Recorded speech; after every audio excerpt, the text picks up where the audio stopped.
asalaamaaleykum gars yi na ngeen def maa ngi leen nuyu di leen ziar di leen fàttali yéen a ngi seen canal Galsen Tube le canal des youtubeurs ci seen programme comment gagner de l'argent sur YouTube naka la ñuy gagner xaalis ci YouTube vidéo yi ki leen koy defal di Pape Mor Lo ñu leen koy defal en wolof.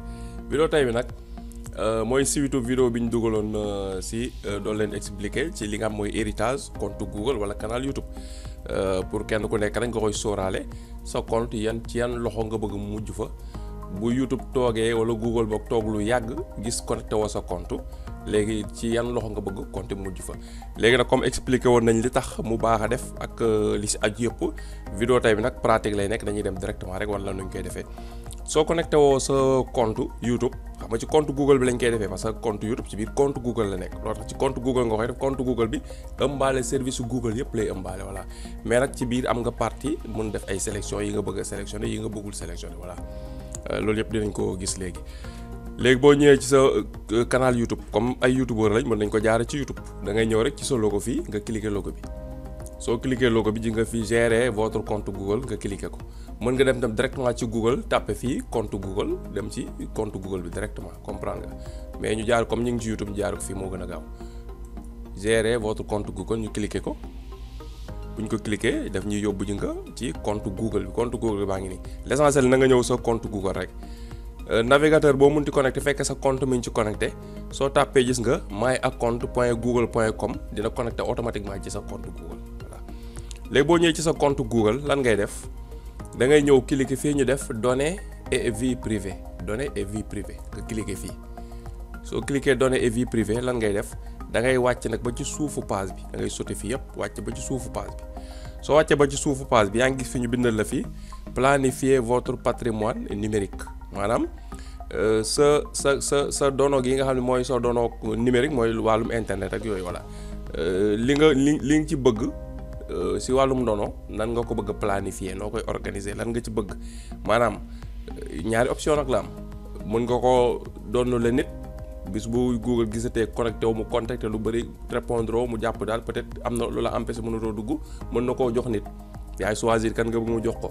am na beneen option tamit mooy nga demander Google ne ko su ma defatul benn activité pendant 1 an wala 6 mois wala 3 mois moo xam sama compte supprimer ma lépp loolu tam option la bu la neexee kenn bañ koo doon voilà mais te compte bañ a continuer parce que am na ñuy décédé seen compte yi continuer nekk ci internet bi te bu fekkoon peut-être def nañ option yi même buñ ko bëggul sax keneen doon ko compte bi automatiquement mu supprimer wu kenn dootu si am accès te loolu ba léegi option la léegi fii ngay cliquer fi ñu bind planifier votre patrimoine numérique nga cliquer ko soo ko cliquer dina la yóbbu ci beneen page bii la lay indi ci nga gestionnaire de compte inactif maanaam fii la ñuy gérer compte bu dem ba yàgg te doxatul au bout de combien de temps waaw ñu dem ci cliquer fii démarrer soo cliquer démarrer gis nga déroulé nañu benn liste lu mu ñu def déterminer ce qu'il adviendra de vos données au cas où vous ne pourriez plus utiliser votre compte Google maanaam fii waxal nan nga bëgg say mbir yi ci compte Google bi wala sa information yi wala sa dossier yeeg fichier yëpp yi fi nekk nan nga bëgg mu mujjee boo demee ba nga xamante ni utiliser doo Google léegi décider du délai au bout duquel votre compte Google sera considéré comme inactif li ngay njëkk a def mooy nga wax ñaata temps nga bëgg su ko Google toogee te duggatoo ci compte bi mu jàpp ne compte bi activatul par défaut gis nga xam nga yaa ngi continuer di connecter chaque instant par défaut ji nga ñu ngi la defal fii 3 mois par défaut nii la ko Google di def mu defal la nous vous contacterons 1 mois avant l'expiration de ce délai par défaut 3 mois la koy def moo gën a tuuti mu la nag fu mu toogee comme par exemple tey nu la ko mën a waxee mooy Google bu toogoon 3 mois te connecté woo dina la envoyer email ci sa boîte email ne la 3 mois ngi nii connecté woo exemple comprendre nga boo ko bàyyi woon fii léegi nag fii ngay cliquer crayon bi pour choisir ñaata temps nga bëgg nga cliquer fii boo cliquer fii ji nga mu indi la délai bi mu def sélectionné Google moo gën a tuuti 3 mois mën nga def nam 6 mois juróom benn weer boo ko toogee te duggoo ci sa compte defoo ci benn action dugg sa compte def action nag ñu leeral ko nekkul li mooy nga toog 6 mois duggaloo vidéo de déedéet voilà mooy nga toog 6 mois sa compte kenn connecté wu si kenn defu ci benn activité bu mu munti nekk dugg même boo duggee ci YouTube bi te duggaloo vidéo dugg ci YouTube bi doon contrôler cliquer vidéo yi dugg YouTube studio vérifier génnaat compte baa ngi activité même boo ubbi woon sa boîte Gmail lire benn mail envoyé benn mail compte baa ngi activé soo ubbi woon sa Google Drive compte baa ngi activé compte inactif mooy compte boo xam ne dafa toog lu yàgg benn activité amu si kenn connecté wu ci def ci lenn du contrôler du vérifier du lenn voilà nekku rek dugal vidéo de mais mooy compte bi yow du connecté woo ci defoo ci dara voilà loolu mooy compte inactif. léegi nag bu la neexee nga décider mën nga def fii 6 mois bu la neexee nga def 12 mois bu la neexee nga def 18 mois ñetti weer wala juróom-benn weer wala at ak juróom-benn weer bu la ci neex yaa koy taam voilà.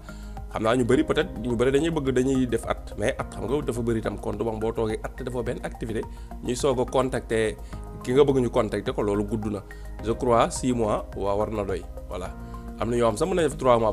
bu dee compte bu actif dëgg la ànd ak YouTube boo xam ni mi ngi monétisation bu baax a baax dama lay conseiller nga def 3 mois yi waaw dem leer la yaa ngi ciy liggéey normal nga def 3 mois yi maximum bu romb 6 mois yi daa man sa loolu nag conseil personnel la yow defal la neex parce que may nañ la option yëpp voilà man sama xalaatu bopp kese la voilà def 6 mois exemple defee 6 mois def fii enregistré léegi gis nga fii nekk na 6 mois léegi enregistré wu na léegi lu mu ñu defal changé na ji nga information yi defal nañu bu dee 6 mois la kat bu 6 mois yi desee 2 mois lañ lay commencé contacter wax la sa date bi nga defoon par exemple boo toogee 4 mois te amul benn activité dañ la envoyé message ne la sa compte bi kat da nga noonu bu toogee 6 mois te amul benn activité léegi nañ ko doon le dig wala nañ ko supprimer gis nañ ni toog nga 4 mois te amul activité léegi dañ la envoyé email xool ba xam di nga réagir wala ba xam yaa dugg rek yow la neexul nga dugg wala dara la soo réagirul noonu lañ koy toppoo di la envoyé message ba 6 mois yi mat ñu xam ni kon yow peut-être connecté too ci wala dundatoo ñu soog a def li nga leen santoon jox ko keneen wala supprimer ko voilà comprendre nga leer na léegi mu defal ñu lan nous vous contacterons par SMS et email à plusieurs reprises avant de faire quoi que ce soit maanaam dinañ la envoyé email yu bëri dinañ la envoyé SMS yu bëri bala ñoo def li nga wax voilà loolu mooy lan mooy comme li ñu la wax sànq sa email bi ñu lay envoyé boo ko liirul ñu envoyé SMS peut-être connecté wu doo gis email yi moo dañ ci boole SMS loolu moo tax boo wàccee fii ci suuf ñu defal la numéro de téléphone dafa obligatoire ci procédure bi ajouter un numéro de téléphone ji nga obligatoire la parce que email kese doyul ji nga ñu defal la dinañ la contacter ci sa numéro bi tamit léegi fii ngay cliquer ajouter un numéro de téléphone nga cliquer fii waaw léegi numéro téléphone bi nekkoon ci compte bi waaw moom lañ fi bàyyi choisir bi ci kaw voilà def suivant wala non ma bàyyi ma dugal fii utiliser un autre numéro bu bokkul ak bi ma def ci compte bi non benn la rek voilà léegi lu ñuy def sélectionner voilà boo xoolee gis nga xam nga numéro téléphone bi dugg na moom fa la ñuy envoyer récupération léegi boo xoolee suuf lii adresse email bu compte bi la moom la sélectionné par défaut gis nga danañ ñindil deuxième adresse bi ci suuf ñu xëcc ko tuuti voilà léegi ji nga defal nañu adresse email bi nga xam ne mooy adresse email principal bi moom la lay contacter sa adresse email de récupération tamit voilà mun na la si contacter léegi la moo si topp dañuy def si suuf fii suivant bu ñu defee suivant lan la ñuy indil beneen option choisir qui avertir et quelles données partager maanaam nga tànn nag léegi kan nga bëgg ñu yëgal ko compte bi kan moo ko bëgg a doon wala ñen ñoo ko bëgg a doon voilà ak tamit lan ci compte bi nga bëgg mu doon ba léegi may na la option nga tànn ci compte bi loo xam ne rek moom la Google di jox kooku accès waaw parce que service Google yi dañoo bëri voilà léegi boo xoolee lu mu ñu defal fii vous pouvez choisir jusqu'à 10 personnes à avertir lorsque votre compte Google deviendra inactif mën ngaa tànn ba fukki nit yu bokkul yoo xamante ni kenn ku ne Google dina ko yëgal ni compte bi kat jox nañ la ci accès comprendre nga loolu moom xam naa ku yor compte buy monétiser génne xaalis bëri da nga yor njaboot moom xam naa dina la arranger voilà macha allah. Vous pouvez aussi autoriser celle-ci à accéder à certaines de vos données waaye kenn ku si nekk tam mën nga autoriser maam ñooñu yan partie ci information yi ci compte moom la ñuy am accès lu ñu dul am accès voilà comme nga ko mën nga nit ki mën a génn àdduna yor compte boo xam ne par exemple YouTube bu dox mu ngi fayee ko par exemple 2 millions wala 3 millions par weer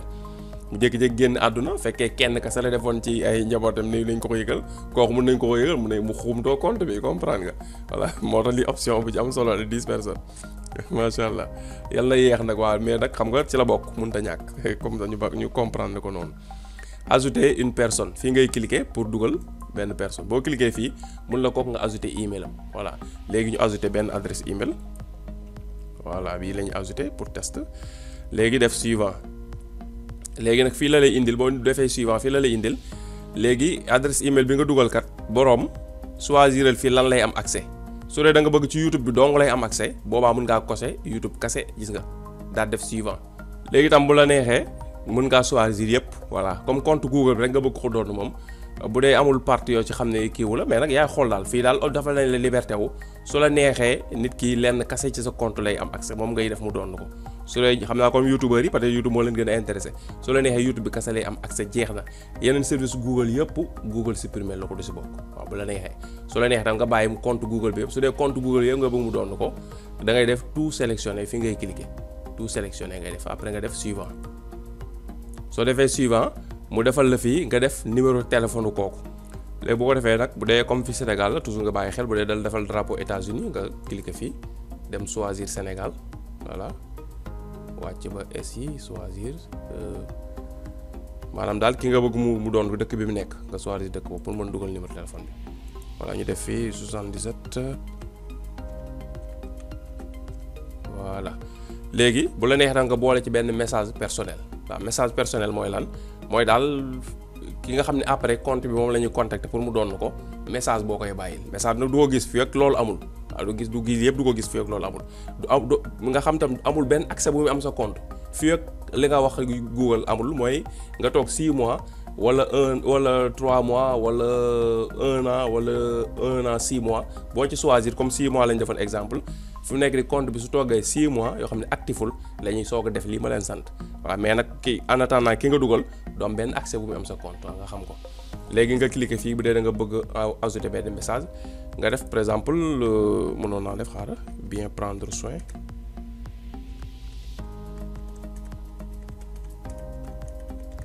de mon compte maanaam bien prendre soin de mon compte maanaam daal saytul te sàmm bu baax sama compte bi voilà daa def virgule merci voilà wala merci de bien vouloir prendre soin de mon compte waaw ba léegi mën nañ ko loolu moo gën a jub sax voilà ñu def ko noonu ñu def merci de bien vouloir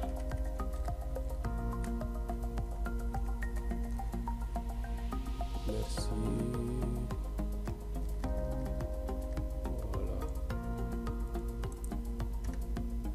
minuscule merci de bien vouloir waaw bien bi dañ koy dem ko répéter 2 fois merci de bien vouloir prendre soin de mon compte Google point voilà léegi après nga def enregistrer voilà léegi def nañ enregistrer numéro téléphone bi dugg na léegi lan moo ci des mën nañ ajouter beneen personne comme ajouter nañ kenn dugal nañ email ak numéro téléphone am comme même opération bi ma def su doon da nga bëgg ajouter 10 personnes par exemple da nga am 5 doom yoo xam ne ñoom ñëpp da nga bëgg ñu am accès sa compte bëggoo kii am accès kii amul accès ñoom ñëpp nga bëgg ñu am accès 5 yëpp am nañ compte am nañ adresse Gmail ñoom ñëpp da ngay dugal seen adresse Gmail comprendre nga voilà mais comme bu dee maa ngi déglu benn message u jaxate sànq si groupe bi am na lu am solo lu mu wax comme kaawu Thione Seck dafa am compte YouTube am bu gisoon mu ci def ay vidéo yu am solo mais dafa dem ba yàgg mu gis ni bi Thione Seck génne àdduna compte bi actifatul comme xamul nag comme Thione Seck mot de passe kenn du ko xamatul wala ñi bàyyi da leen intéressé wul loolu nag dina mën régler waale problème boobu tey bu doon par exemple tey compte bi Thione Seck moo koy configurer yàlla na ko yàlla yërëm te xare ko aljana léegi munoon na jël par exemple au lieu muy fiy dugal Wally Seck kase dugal fi email Wally Seck ne par exemple su ma génnee àdduna moom na am accès ci compte bi continuer ko doxal non mun na dugal doomam yi mu bëgg ñoom a fa accès yëpp comprendre nga ce qui fait que bu génnee àdduna compte boobu ñoo ci yem comme compte am la moom ay doomam ñoo ci yem ñoom ñëpp ñooy am accès ci compte bi bu ko defee mën nañu waxtaan seen biir xool nu ñu koy continuer doxal ak nu ñu ciy war a liggéey exemple la quoi voilà comprendre nga su boobaa fii ngay cliquer rek même procédure comme ni nga ajouté kii nga cliquer ajouté keneen ba ñoom ñëpp dugg voilà li gën nag après mooy bu dee cas yu mel noonu nga bañee koo def nii rek tam noppi nga wax leen ko ne sama compte bi kat maa ngi koy doxal maa ngi fi di dund waaw def naa ko noo xam nag heure bu ma génn àdduna yéen ñëpp dañ leen envoyé email seen email yi ngeen ma jox yëgal leen ko yéen ñëpp ngeen am ci accès ngeen waxtaan xool na ngeen koy gérer waaw loolu loo gis rek wax nit ñi rek dee dañ koy di ragal di waxtaane mais comme day ñëw moom toujours dañ kaa war di boole ci yëf yi waaw day ñëw question de temps la mais day maam amul lu ñu gën a am yaqin lu mel ni dee amul dee kase moo la wér 100% moom mu nekk lu ñëwagul te day ñëw yeneen yëpp ñëwagul yaa ngi yaakaar dina ñëw ak dina yaakaar par exemple wóorul yu bëri da ngay yaakaar rek di espérer di ñaan wóorul dee nag moom mooy soxlawul ñaan soxlawul def effort soxlawul def dara voilà def moom lan lañ la sant toogal di ko xaar day ñëw lu leer la comme midi voilà kon nag dañ ko war di suuraale. léegi nag lu ci des gis nga lu ñu defal fii configurer la réponse automatique mooy lan boo ñu xoolalee fi détaillé nañ ko lu ñu defal si vous utilisez Gmail vous pouvez également configurer une réponse automatique qui sera envoyée une fois votre compte inactif maanaam daal bu la neex tam mën ngaa tàggee sa bopp rek la noonu laa ko mën tënkee moom mën nga def benn message boo xam ne benn réponse automatique boobu da nga koy enregistré soo ko enregistré bis bu demee ba sa compte bi inactif ñoom jàpp génn nga am ne compte inactif na message boobu automatiquement dañ koy envoyé sa contact yëpp email comprendre nga am na beneen option tam ci suuf muy lan vous pourrez ainsi informer toute personne vous envoyant un email que vous n'utilisez plus ce compte bu boobaa tam mën nga programme boobu tam mën nga koo def noo xamante ni maanaam képp ku la envoyé ti email ci compte boobu automatiquement day jot réponse automatique boo nga ni compte bi kat borom dundatul te message boobu yow yaa koy bindal sa bopp à l'avance voilà léegi loolu lan la ñuy def dañuy ñu bañ ko sonné ñu def fi configurer la réponse automatique voilà gis nga objet bi ji nga information compte yi wam nañ def rek compte inactif voilà compte inactif jarul sax ñu fi bind loo xam ne dafay triste ak yooyu voilà kon compte bi doxatul mën nañ def fii désolé ce compte est à présent inactif ak def point voilà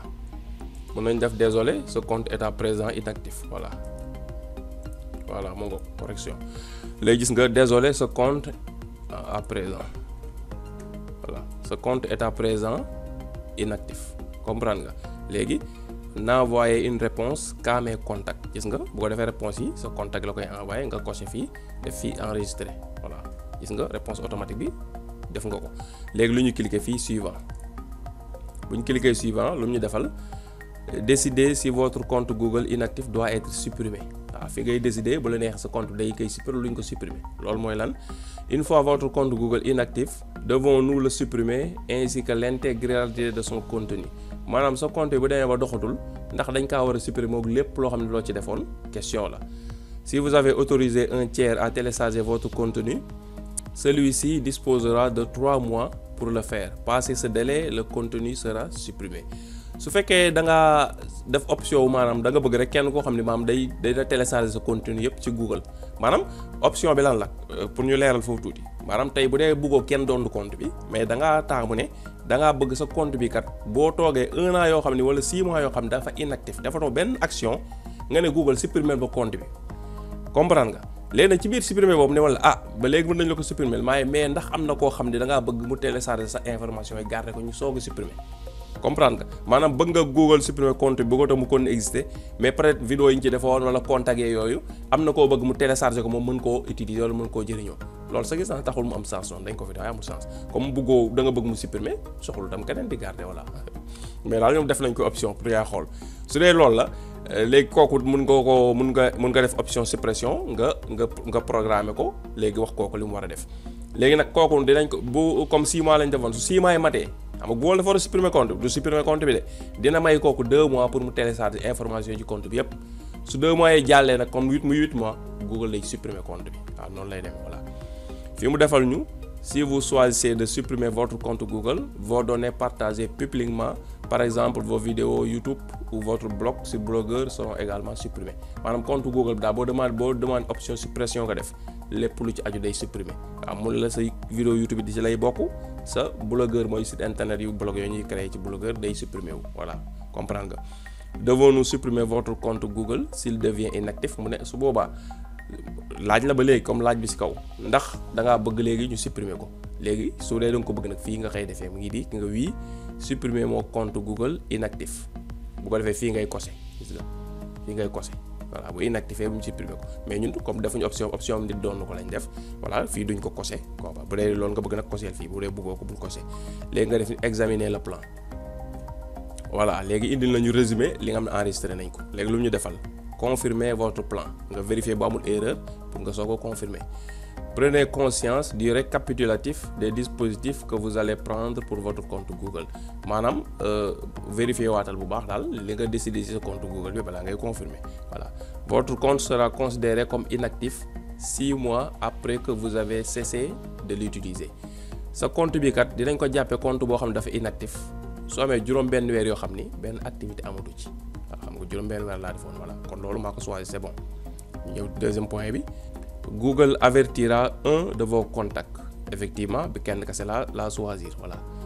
Troisième point bi votre compte inactif ne sera pas supprimé sama compte bu inactif du supprimer dama def ni kii moo koy doon voilà comprendre nga loolu tam leer na. léegi gis nga recevoir les emails pour me rappeler que le gestionnaire de compte inactif est activé maanaam boo coché fii su la neex nga dindi ko tamit mais nga coché ko moo gën nga coché ko voilà coché ko mu ne dinañ la di envoyer léeg-léeg ay email di la fàttali ni lii activé woon nga ko comprendre nga voilà léegi-léegi ñu la koy fàttali pour nga bañ kaa fàtte su dee bëggoon ñu lay envoyer message di la ko fàttali nga décoché fii comprendre nga léegi nag comme lépp normal la lu ñuy def confirmer le plan la ñuy def voilà gis nga confirmer nañ plan bi gis nga léegi nag jeex na su fekkoon nag dañoo toog ba yàgg daal loolu ñu bëgg cee génn lan ngay def da ngay connecté waat fii ñëw cliquer fii désactiver mon plan compte bi yëpp li nga ci defoon ni information yi dañ mu nekkaat 0 comprendre nga nii mooy ni nga xamante ni noonu la ñuy choisir kan mooy doon sa compte bu fekkee da ngaa bëgg nit doon ko bu fekkee bëggoo kenn doon ko tamit procédure bi wan nañ la ko ni ngay def fi ngay coché ci fin bi pour Google supprimer sa compte bu fekkee dafa inactif voilà léegi kon kenn ku ne xam nga léegi sa compte ci yan loxo yi nga bëgg mu mujj si nan ngay fexe ba mujj ci loxo yooyu su fekkee itam bëggoo mu mujj ci yenn loxo da nga bëgg yow soo génn àdduna lépp compte yëpp ñu supprimer ko dootul exister boobaa tam xam nga nan ngay def ba Google defal la ko kon incha allah rabbi vidéo bi moom fii la yem dinañ ñëw tam defal leen ko ci Facebook parce que comme youtubeur yëpp presque mën naan 90% am na ay compte Facebook kon dinañ ñëw wan leen ko tamit nan lañ koy defee ci Facebook parce que lu am solo la bari nañu génn àdduna seen compte yi continuer nekk ci Facebook c'était ñu defoon ci ay information wala ay photo yoo xam ni daal du jekk ci nit ñi di ko gis ci ku gaañu kon loolu lu muy tekki kon bi ngay dund jekkul woon waaw ñu ngi bàyyi xel tam bu baax a baax mais daal lu ci mënti am dinañ ñëw defal leen ko vidéo tam ci Facebook nan ngeen di defee option bi nga xam ne mooy option wu héritage ci li nga xam ne mooy compte Facebook incha allah rabbi jërë ngeen jëf.